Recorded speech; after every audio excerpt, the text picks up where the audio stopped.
Western media slowly coming to the realization that Zelensky is a maniac. uh, Look at this. So this is what we've been warning for people for quite some time. MSNBC in this article is starting to sound the alarm about how fucking crazy Zelensky is. And they're like, man, I don't know, we should be just giving him every weapon that he wants. So look at this article.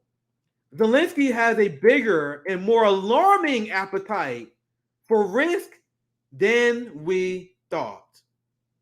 The subheadline says Zelensky has proposed risky plans that could trigger a United States-Russian war. Marianne Williamson and Bernie Sanders don't give a fuck about that. But tell me more about how those are small disagreements. So what this article is saying is that meant we could have never seen it coming, that Zelensky is an unhinged maniac that want to start World War III. What have we been telling you guys about Zelensky since the start of the Ukraine war? Now I'm going to read the first two paragraphs, and we are starting to see a shift in the conversation regarding Ukraine. There's rumors that there's more people that in the West that want to call for peace. Biden in the West is waiting to see how the Ukrainian offensive go, and if the Ukrainian offensive is a failure, like all the offensives have been a failure, they're gonna pull the plug on this. That's the rumor. They wait until around July and August, and if they don't make gains, they won't be able to justify this war, and they're gonna pull the plug. So it's because of this I am starting to see more mainstream questioning of Zelensky, like I've never seen before.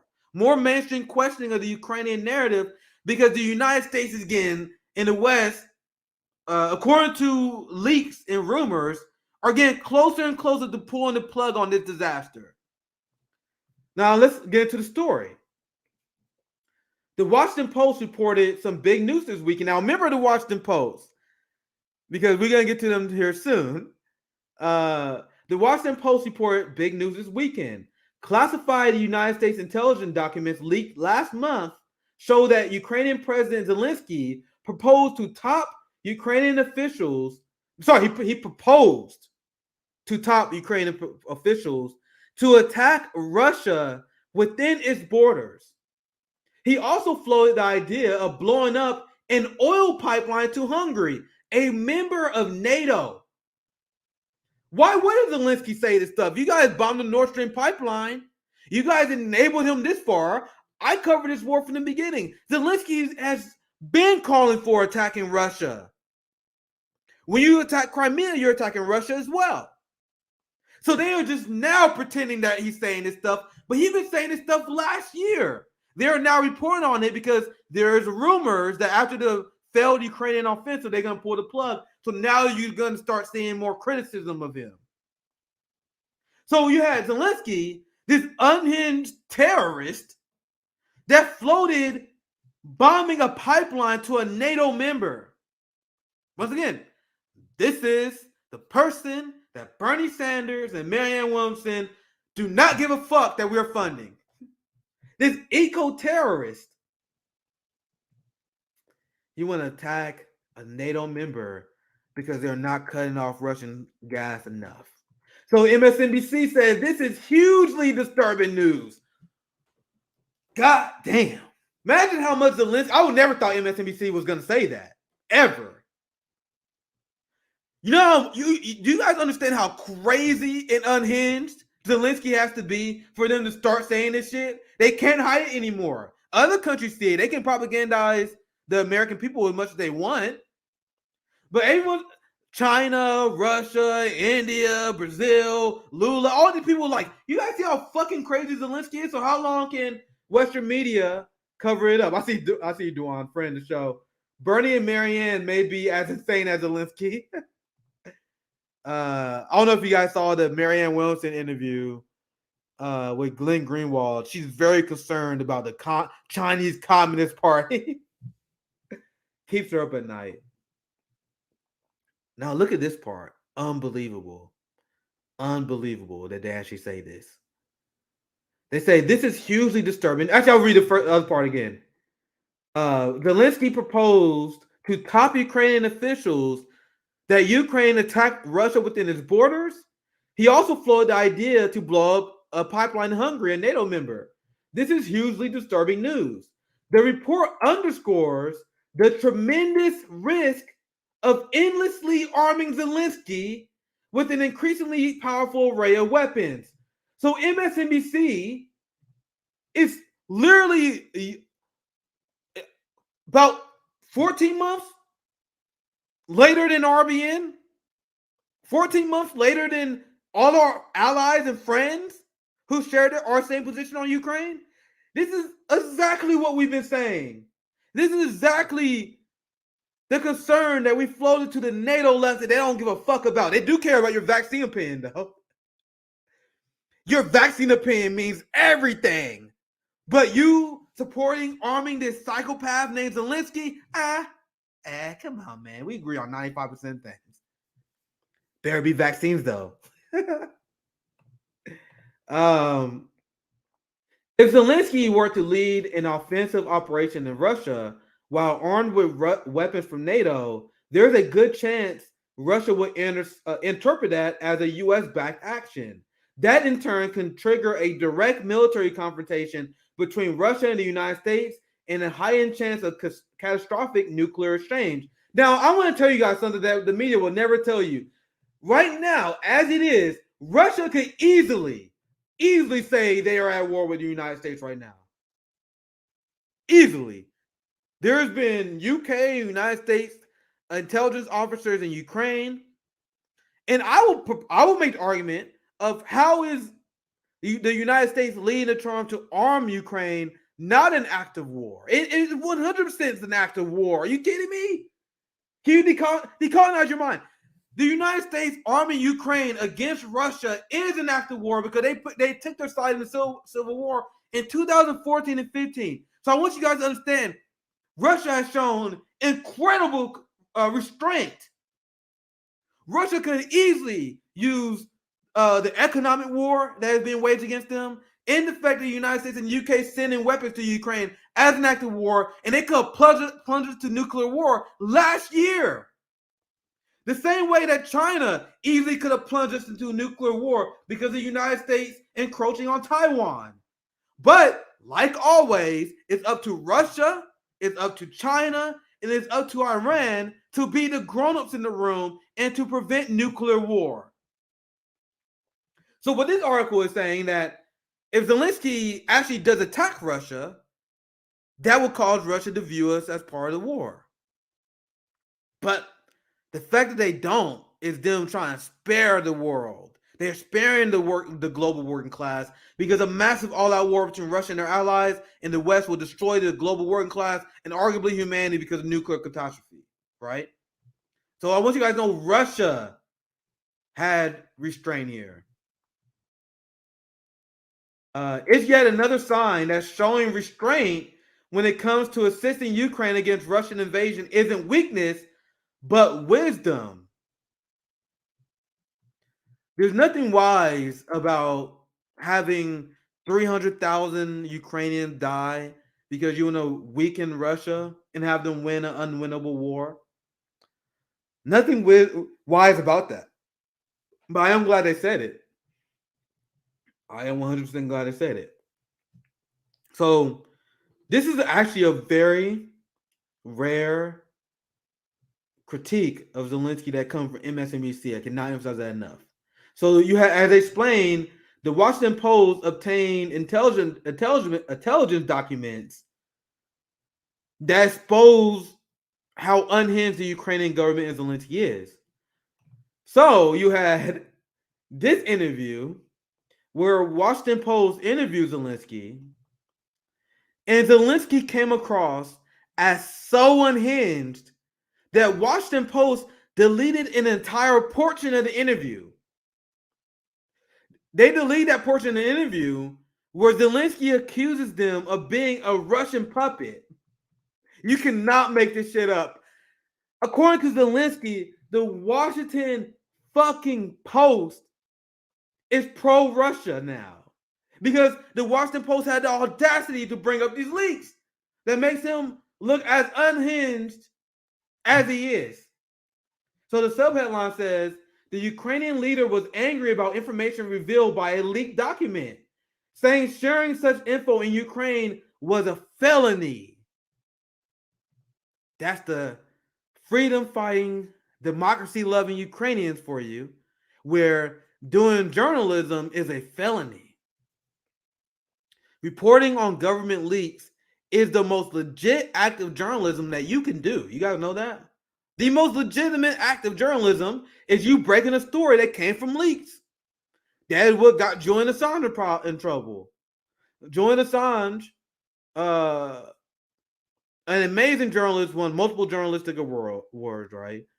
Exposed U.S. war crimes because of leaks he got. So the United States illegally imprisoned him and tortured him, even though he's an Australian citizen. And you see where Zelensky in Ukraine is learning from? Zelensky in Ukraine saw what the United States did to Julian Assange and was like, okay, any motherfucker sharing this in Ukraine will get a felony. And I promise you guys, they're probably going to be tortured and killed by the Azov Battalion like they did many of their political enemies over the last 7 to 8 years. This is another example how Ukraine is not for the free press in an extremely fascistic nation. So what happened to make Zelensky accuse the paper of aiding Russia? I'll start from here. Actually, no, I'll just read it. Fuck it. The Washington Post deleted a portion of an interview with Zelensky, where he accused the paper of helping Russia by posing a question about information contained in leaked classified documents. So if you ask Zelensky a question, you're helping Russia. If you question the Ukraine narrative, you're falling for Putin talking points, as Marianne Williamson would say, right? The interview was conducted on May 1st and published on Saturday. An archived version of the interview shows a testy exchange between Zelensky and the Post, which was later deleted. Why would they delete it? If you think the Washington Post is actually unbiased journalism, well, I know none of you guys actually do, but why would they delete it? I thought democracy died in darkness, Washington Post. Democracy dies in darkness. So we're going to delete what Zelensky said so you guys don't know how unhinged he actually is. So the Post asked Zelensky about documents they obtained that says show members of Ukraine main Directorate of Intelligence, known as the HUR, had a back channel contact with Evgeny. I don't know if that's his Russian name. But they had a back channel contact with the head of the Russian mercenary group, the Wagner Group. So they asked him this question about this back in a channel that the HUR have with the Wagner Group. So then Zelensky responds. That's a very basic question, right? Zelensky appeared to think the Post received the information from an Ukrainian and demanded the paper reveal its source. You guys see what that says? So Zelensky said, I would also like to ask you a question. With which sources from Ukraine do you have contact? Now, why do you guys think Zelensky want Washington Post to burn their source, where they got their information? Because Zelensky want to go back to Ukraine like, nigga, kill that motherfucker. Find who said that shit and kidnap and torture him and kill them the way we've been doing it to Eastern Ukrainians for the last 8 years. Zelensky showing his fascism here. He thought he was in Ukraine for a moment, where he consolidated all media in his country, banned opposition parties. He demanded the paper reveal its source. I will also like to ask you a question. With which sources from Ukraine do you have contact? Who is talking about the activities of our intelligence? Because this is the most severe felony in our country. Which Ukrainians are you talking to? He's just saying it. Zelensky, that's why they deleted the interview, because Zelensky like, who told you this? Who's doing journalism in my country? You tell me so we can track them down and torture and kill them. So the Post said the information did not come from Ukraine, and that was part of the Discord leaks, right? And then after bring that up, I'm trying to get to the quote. Here it is. I'm gonna skip the first two paragraphs because they get to the question they ask him about the back channel, right? So this is Zelensky's response. Zelensky responded by asking if the paper wanted to help Russia. You're releasing some sort of information that does not help our state to attack and does not help us defend our state. So I don't quite understand. What are you talking about? I don't quite understand your goal. Is your goal to help Russia? And Zelensky came across as so unhinged, the Washington Post deleted it. Because here's Zelensky saying, how dare you do journalism whenever anyone looking to us, you are helping Russia. This is glorious. This is glorious. And Zelensky's unhinged positions on fighting Russia, bombing Russia, now he's banning opposition media outlets. That's why cracks are starting to form in the alliance. Wonder how long it's going to take Bernie Sanders to not be a coward. So I'm pulling this from Common Dreams. This was written by Medea Benjamin, but this came from the New York Times. I obviously, I don't pay for the New York Times. They'll never get a cent. I don't give a fuck. Like, we will benefit from getting a New York Times subscription so I can do segments over their stupid bullshit. And there was a moment where I thought about it so I can break down the propaganda. But I was like, nah, no fucking way I will ever get the New York Times and Washington Post money. I don't give a fuck if I benefit from it. Because I think I would do a lot of good segments if I actually got a chance to read their bullshit. But I could never, ever, ever, ever. Like, it will kill me. It will kill my soul to know that I got paid for Washington Post and that money going to Jeff Bezos. I don't even shop at Amazon. I ain't bought anything at Amazon for like 8 years. I only bought one thing at Amazon my entire life. Like, I can't give money to Jeff Bezos. I know there's no ethical consumption or capitalism, but hey, you can control what you can control. But anyway, let me get back to this. I'm pulling up the Common Dreams article because I don't have access to the New York Times. I remember someone offered to buy me a subscription so I can do breakdown. Like, no, I don't want anyone to give them money. So we can do summaries of what they say.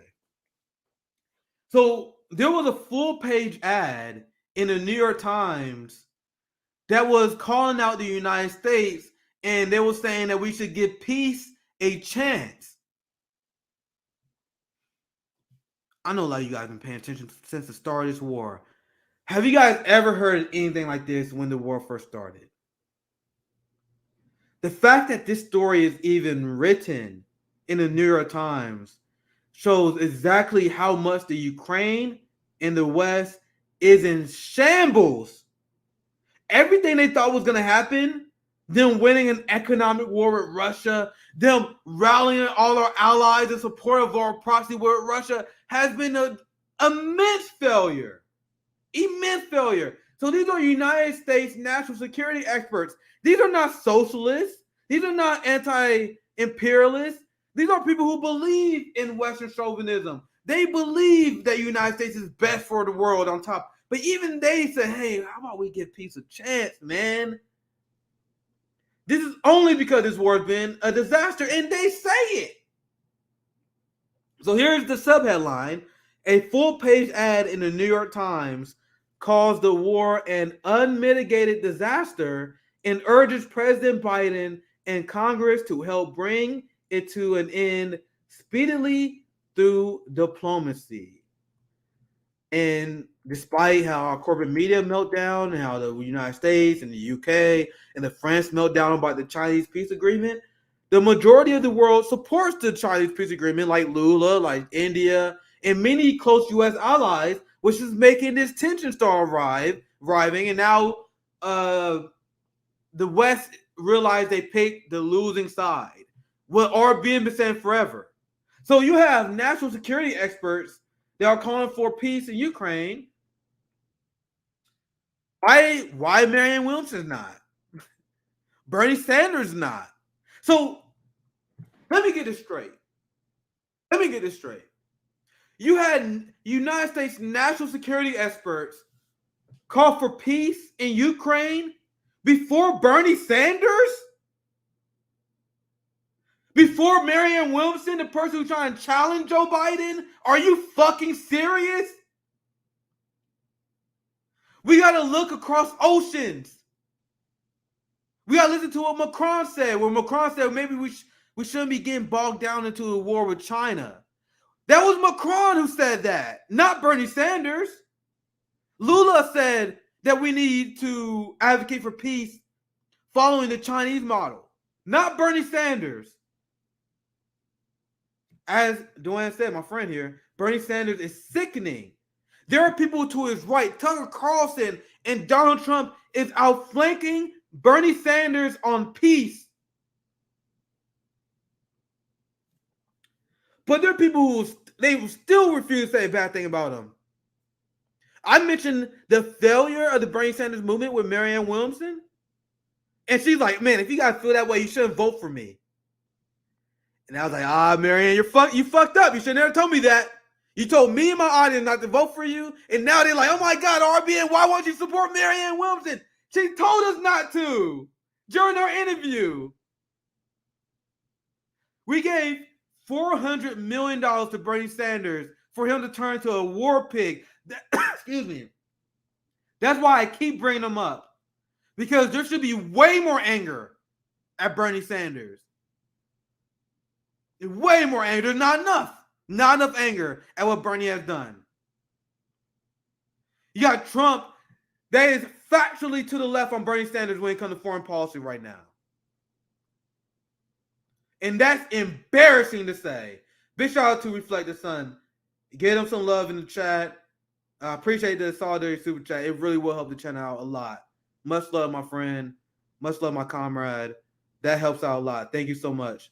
Show them some love in the chat. That's a very generous super chat. I mean, a super sticker. Thank you so much.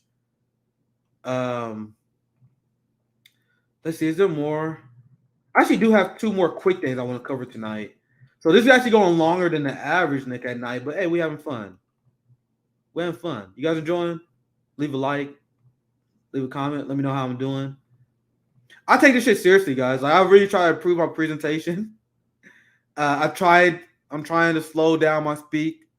I grew up with speech impediment. I'll talk too damn fast. So trying my best to put on a good show for you guys, man. I'm really trying to get better at this. So I appreciate all the support. We almost got we got like 600 people watching. So if you guys can leave us a like, it helps me out. Like I view this shit like I was like, man, I'm trying to get as good as this shit as possible. So we got another one from Reflect the Sun. You speak truth, Nick. Thank you so much. I really had nothing else to say. Thank you so much. Thank you so much. Thank you so much. Zoya is love. Zoya is life. Zoya is love. Zoya is life. My good friend. We gotta have you on Nick at Night probably next week or whenever you're free. Whenever you're free. It's been a while since we heard from you, Zoya. One more quick story I want to show. I say that the theme of today's show, at least when it comes to the foreign policy part, is that cracks are starting to form in the West. Cracks are, you got MSNBC calling out Zelensky for being a maniac. You have Washington Post confronting Zelensky to his face regarding his reporting. And now you have Germany's Schultz. Some nations see Western double standards on Russia. Now, this is Germany's prime minister. What's his first name again? I always forget this guy's first name. Is it like Elon? Olaf Scholz. I say Elon. Olaf Scholz. So he's the German chancellor. Let me get that correct. The German chancellor, Scholz, look at this quote. Some nations see Western double standard on Russia. What? What? They're saying it now, guys. They're saying it. Influential countries such as India, Vietnam, and South Africa bark at criticizing Russia's invasion of Ukraine because they believe international principles are not applied equally. German Chancellor Olaf Scholz said in a speech Monday, "You don't fucking say. You don't say. You mean the United States, the government that is funding the genocidal apartheid state of Israel? Are you telling me they're hypocrites?" You just now coming to that conclusion? I'm glad he said it. Dude, we're seeing more of this, and it's extremely exciting. Extremely exciting. That people are like, oh man, maybe the reason why we are losing countries, maybe the reason why we lose in Africa is not because they've been convinced by Putin propaganda and Chinese propaganda. It's the fact that we are openly fucking hypocrites. Openly hypocrites. You have Biden funding a genocide in Yemen. Unbelievable. You had him support a coup in Venezuela. They arming Israel, who's bombing Syria. Israel is bombing Syria. But now they're like, oh my God, man, I think people are starting to see through our hypocrisy. You don't say. Now I'm gonna read this in the other part. This from Olaf Scholz. When I talk to leaders from those countries, many assure me that they are not questioning the underlying principles of our international order. What they are struggling with is the unequal application of those principles. What did we tell you guys on RBN? The United States is getting their ass beat in the propaganda war. Ass beat in the propaganda war. So when the United States said we stand for freedom, democracy, peace, everyone was like, man, that sounds good. Yeah, that sounds good, but you don't practice what you preach. That's what they said. Many assure me that they are not questioning the underlying principles. What they are struggling with is the unequal application of those principles. You have Israel, who assassinated Shireen Abdul Akleh, a famous Palestinian reporter, when she had a press helmet and a press jacket on. But you want to talk about Russia going after the press? Biden going after Julian Assange? You have Lula in an international coalition, including AMLO, that's calling out Biden for their persecution of Julian Assange. But you want to tell me you stand for press freedom and Russia do not, and China does not? Do you guys think that we are the only ones smart enough to see through this? Morning Joe can't, Sean Hannity can't, Anderson Cooper can't, but everyone else can in the world. Everyone else can. Glorious. What a development, man. What a development.